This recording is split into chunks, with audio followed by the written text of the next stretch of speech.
Xian wants to talk to you and the Traveler about our plans for the Night Watch. Thank you, Kale. But first, here, I prepared a kind of herbal tea that helps calm the spirit. Why don't you have some? Oh, that's very kind of you, but I'm okay. Oh, it's not good to be so tense, especially when we've got a long night ahead of us. I don't mean to put you on the spot, but I couldn't help but notice that something seems to be on your mind. Was it that obvious? You seem very preoccupied with Kiria's revenge. If there's anything you want to talk about, I'm happy to listen. Oh,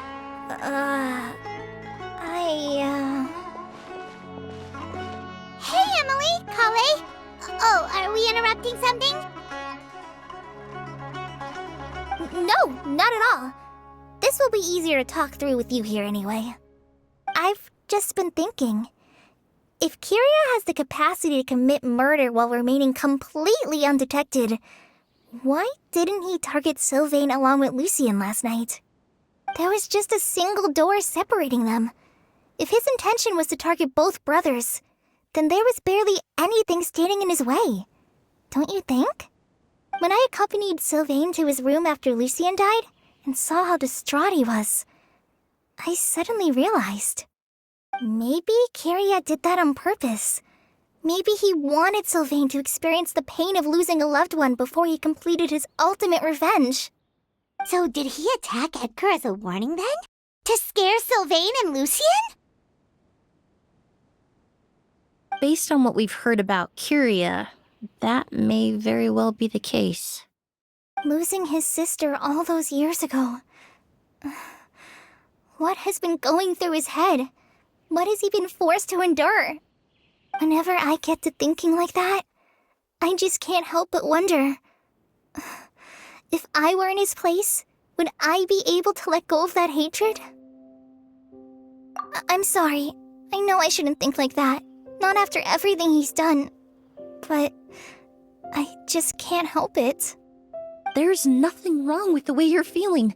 Empathy is a part of human nature. In all my years of cleaning up crime scenes, I've witnessed countless families mourn their loved ones. Their cries of devastation and anger still echo through my mind, even now. Some of them even try to stop me, begging me not to erase the last remnants of their loved ones. But getting swept up in those emotions will corrupt your judgment. Surround yourself with fragrance for too long, and your sense of smell will become dull. Allow yourself to be consumed by your emotions, and you lose the ability to think rationally. So while you hold on to that sense of empathy, you also need to ask yourself, do Sylvain and Lucien really deserve to die? How much did they truly know about the Fatui and the delusion? Did they force Yelena to make those decisions? Answering those questions requires a lot of time and evidence, while a single act of vengeance can put those answers forever out of our reach. I've witnessed a lot of deaths in Fontaine. When someone dies, a certain amount of information can be inferred from the traces left behind at the scene. But generally speaking, death will just leave most questions unanswered, and the whole picture ever incomplete. Once you're consumed by hatred, it will become next to impossible to think about things that way. For someone like Kiria, I'm sure right and wrong lost all meaning a long time ago. You're right. The fact that we can approach these questions from this perspective isn't because we're more rational than them. It's because we're fortunate enough not to have suffered that kind of loss. But that also makes us perfectly positioned to stand on the outside and try to pull them back from the brink before it's too late. I understand Kiria's decision, but I still want to stop him. Master, Sylvain, and Kiria. They all deserve to survive. The fortunate and the unfortunate.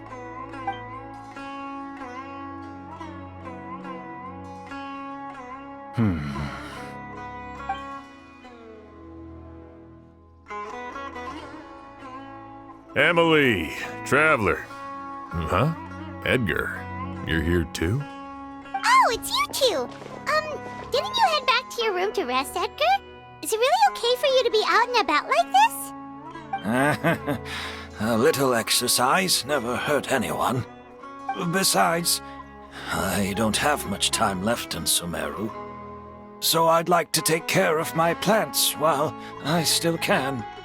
We could do that for you, Master. No need. I've grown attached to these flowers, and this is my last chance to say goodbye. Come tomorrow. I'll be happy to entrust their care to you. I would imagine Sheriff Sham is here for a more important reason. The Night Watch! You mentioned earlier that we still need to confirm our plans. That's right. I've stationed some of my men around the surrounding area, but we still don't have anyone standing guard next to Sylvain's room. Exactly. After some discussion, we concluded that Sylvain has the highest risk of being attacked next. You're the most skilled fighter here, Traveler. And Emily's expertise is sure to come in handy in a pinch. That's why I want you two stationed next to Sylvain's room. So, are you up for it? Sounds perfectly reasonable.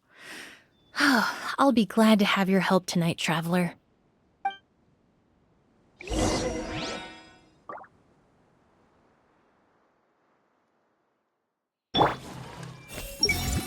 I wonder how it really felt for Kiria.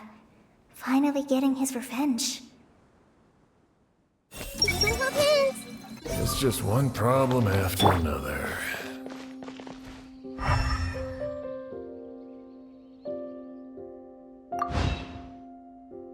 My men and I will be stationed nearby to monitor the situation. A warning will be issued if any unusual activity is detected. I'll head into the mountains to keep an eye on everyone coming in and out of the area. Just leave the wilderness surveillance to the forest rangers.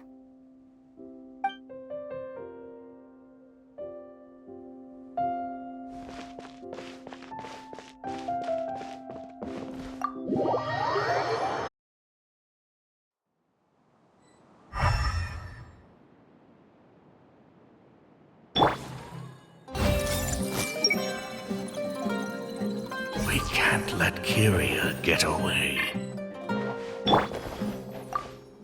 Shouldn't you be standing guard in the room next door? I would hate for Kiria to notice you here, an abandoned ship.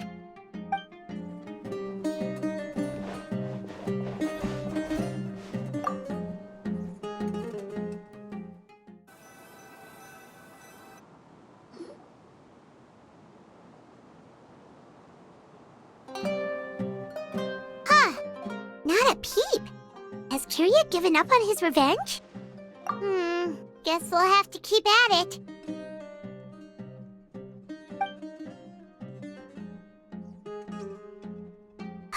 Still nothing unusual. Paimon took a peek into the room next door and Sylvain's already sleeping. Perhaps Kiria's true motive was simply forcing Sylvain to confess his crimes. No, that can't be right. If all he wanted was for Sylvain to be convicted for his true crimes, he could have tipped off the Marechaussee Phantom years ago. There must be something we're missing. Something extremely important. Maybe we just need to calm down a little. How about some tea? That herbal blend from earlier was pretty tasty. You're right. Maybe we can look for a different distraction then, like looking at the flowers. Oh, there's a glaze lily here. Paimon didn't notice it earlier. Flowers, glaze lilies, incense. Oh no! Sylvain's room! Quick! Wait, what?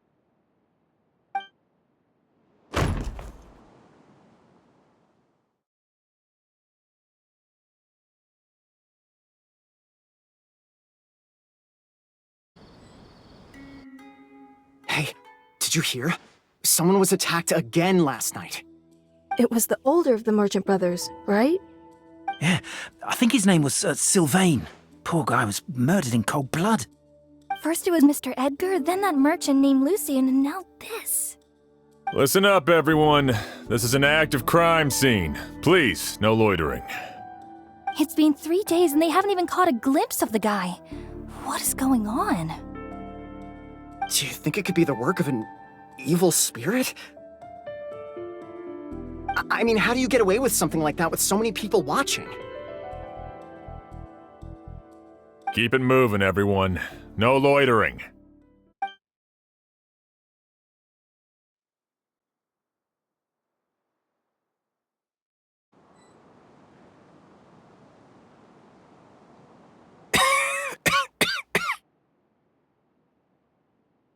I suppose I'm next.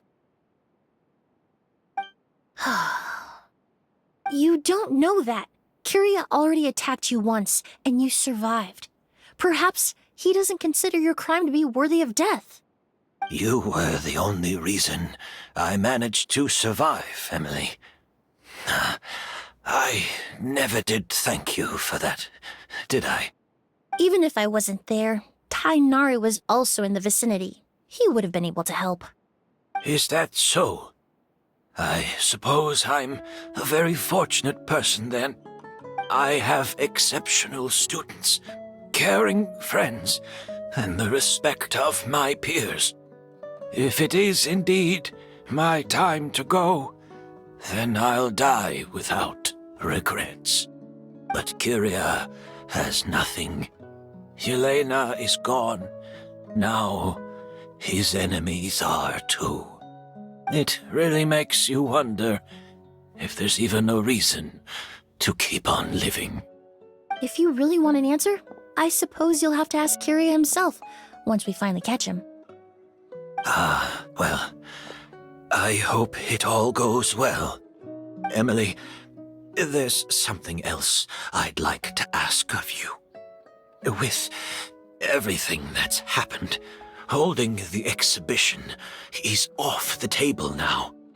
But so many flowers were transported here for the show, some of them thousands of miles away from their homeland.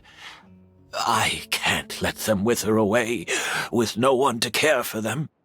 Whether Kyria gets to me first, or I'm sent back to Fontaine to stand trial, I won't be around to look after them. I know it's a lot to ask, but could I entrust them to your care? Of course, Master. Really? Oh, I'm glad to hear it. Now I truly have nothing to worry about. Sheriff Sham still has some questions for me, so I've gotta go. Go ahead. Best not to keep him waiting. He can be quite impatient.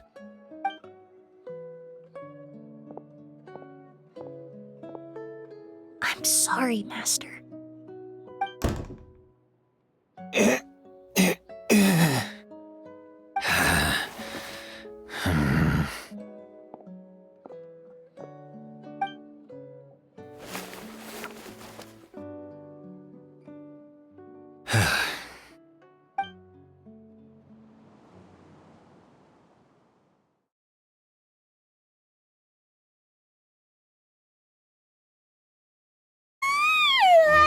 Another all-nighter.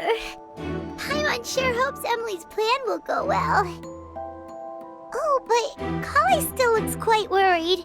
Let's go talk to her.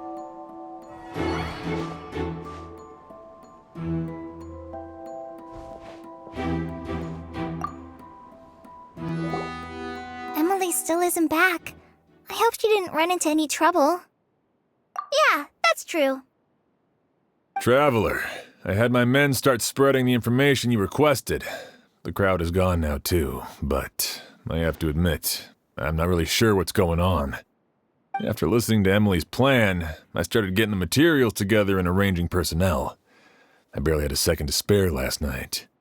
To be honest, I'm still not sure how the crime was committed that night.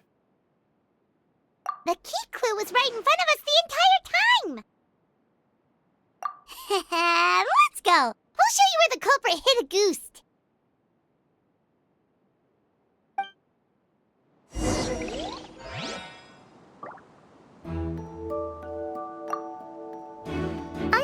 a basic idea of what happened, to be honest. I haven't really worked out the details. Ah, so you're saying I'm the only one who's completely in the dark.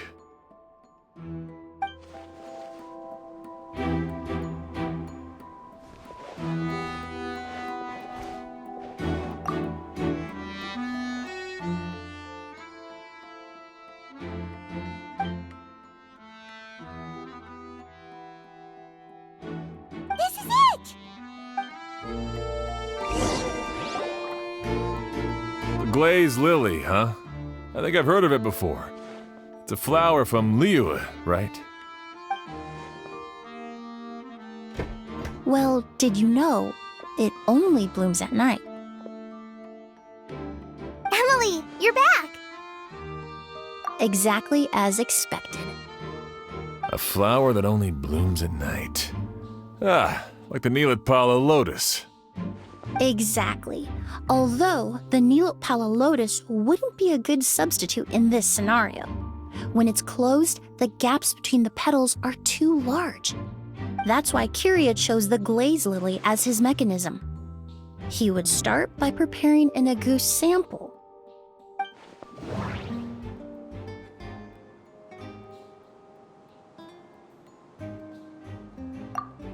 There's a sticky substance on the edge of the flower petals. It's one I recognize. If you stick the petals together with slime condensate, then, in the daytime, the Glazed Lily would act almost like a hidden container. That's right! He applied a diluted form of slime condensate to the petals to stick them together and enclosed a sample of Agoost in the center. That way, the Agoost would remain trapped inside during the daytime, unable to seep between the petals and evaporate into the air. This also allowed the culprit to plant the poison well in advance while his targets remained oblivious. However, the diluted slime condensate wouldn't be viscous enough to prevent the petals of the Glazed Lily from opening at night. So by nightfall, the flower would bloom, thereby forcing the target to inhale the Agoost trapped inside.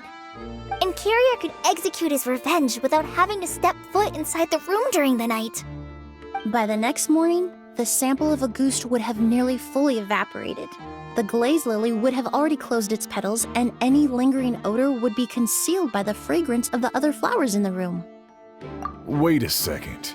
You're telling me this version of Agoost is so toxic, inhaling the minute amount trapped inside a flower is enough to kill a grown man?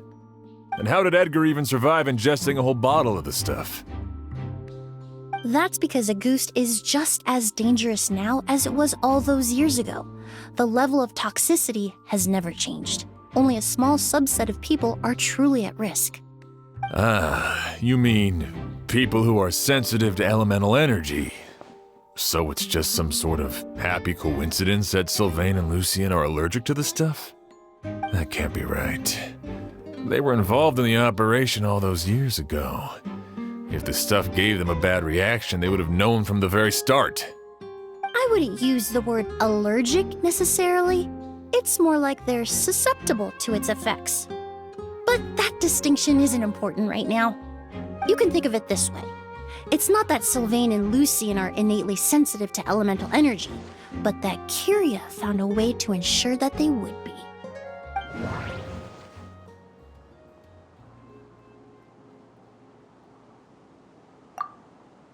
The incense I smelled earlier seemed familiar. Thinking back on it, I'm almost certain it was the scent of Spirit Borneal. In Sumeru, scholars use Spirit Borneal to aid meditation and stimulate their connection to the Dendro Archon. Alchemically produced essential oils, the primordial seawater that caused unrest in Fontaine not too long ago. All of those are substances that can heighten your sensitivity to elemental energy. That stuff gave us a lot of trouble when we first came to Sumeru.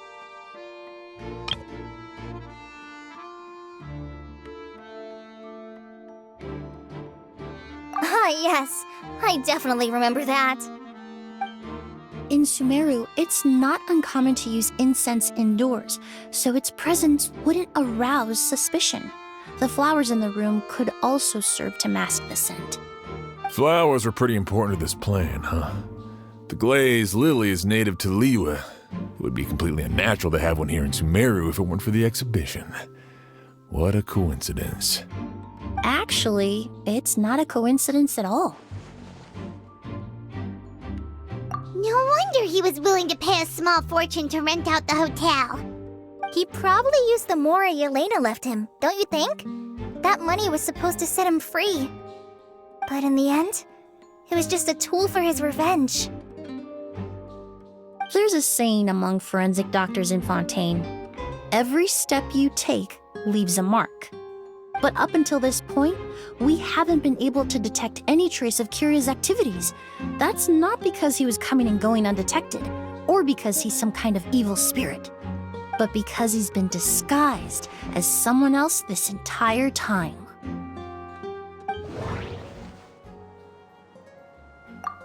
Creating such an intricate mechanism out of a glaze lily, setting up the spirit Borneal in advance, and arranging for Sylvain and Lucien to stay at the hotel.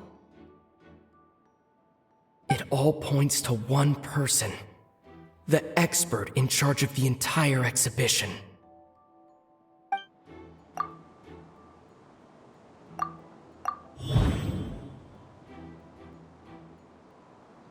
Kiria and Edgar are one and the same. But Kiria was only in his teens back then. He wouldn't even be 40 years old by now. Edgar's lived here for so many years. Even if he changed his appearance, going that long without giving anything away, it would be impossible. Bad news, Sheriff! Mr. Edgar was attacked! What? A dark shadow-like figure just ran out of his room. It was giving off a really ominous aura. But before we could even react, the figure up and disappeared like some sort of ghost or something. By the time we got a look inside the room, Mr. Edgar was gone. Do you think Kiria kidnapped him? I need you to think very carefully about this. Are you certain that figure wasn't Edgar himself?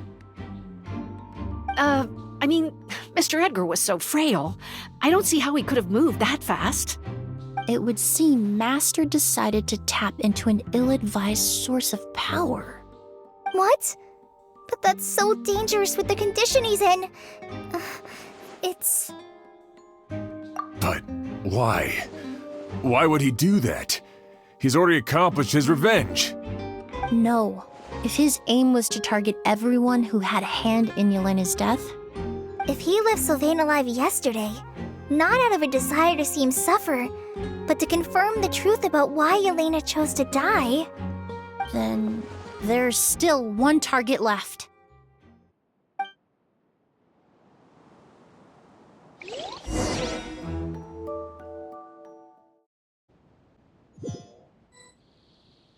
The shadow-like figure ran in the direction of the elevator, and my partner immediately chased after them. We should hurry before they're forced to confront each other.